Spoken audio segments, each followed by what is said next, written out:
Bonjour, ici Christian Fortin et aujourd'hui je vais vous montrer comment démarrer WACnet ainsi que quelques-unes des fonctions de base. Donc la première chose à remarquer, c'est que WACnet peut fonctionner sans être installé. Ce que ça veut dire, c'est que vous pouvez le faire fonctionner directement à partir d'une clé USB, à partir d'un dossier Dropbox, vous pouvez vous l'envoyer par courriel, ça n'a pas d'importance. La seule chose qui est nécessaire cependant, c'est que Java soit installé sur votre machine. Donc ici, on va vérifier que Java est bel et bien installé. Je vais ouvrir une fenêtre de commande et je vais taper Java-version. Si vous êtes sur Windows, c'est exactement la même commande à taper. Donc ce qui va arriver, c'est que si j'ai Java installé, ça va me montrer la version qui est installée, tandis que s'il n'est pas installé, je vais avoir un message d'erreur. Donc ici, je vais appuyer sur Enter et j'ai la version 1.8.0. Maintenant qu'on a confirmé que Java est bel et bien installé, on va démarrer WACnet en tapant java-jar et le nom du fichier. Ensuite, je vais appuyer sur Enter. Et voilà, WACnet vient de démarrer. L'interface est disponible à localhost 47800. Donc sur mon navigateur, je vais aller sur localhost 47800.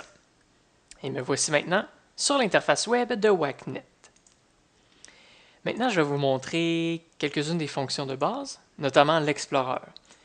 Donc ça ici, c'est la même interface que notre service d'historique Vigilia, c'est-à-dire qu'à gauche, vous avez vos contrôleurs et à droite, vous avez les objets de ces contrôleurs.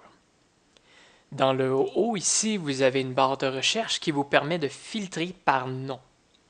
Par exemple, je pourrais dire que je suis seulement intéressé avec les objets qui ont le mot analogue dans le nom. Et voilà, il me reste juste ces objets-là.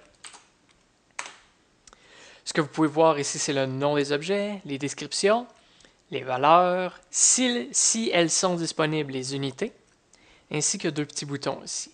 Le premier bouton sert à afficher l'historique si vous avez configuré Vigilia. Donc, si Vigilia est configuré, normalement tous les points sont enregistrés, et puis vous allez voir une semaine, un mois, un an en arrière. Ensuite, le deuxième bouton sert à aller voir les propriétés BACnet, autres que celles qui sont affichées ici. Par exemple, je vais appuyer ici et on voit les unités, high limit, value, limit enable. Toutes les propriétés BACnet de cet objet-là sont montrées ici. Ensuite, une autre fonction intéressante, c'est avec les trendlogs. Donc ici, on a 8 trendlogs, parce que le 0 compte comme un trendlog.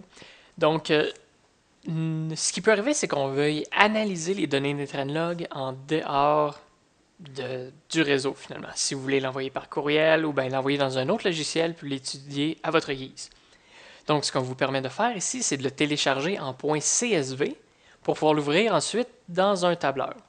Par exemple, Excel ou dans mon cas, LibreOffice. Si je viens de cliquer pour télécharger, je viens de télécharger trendlog7.csv.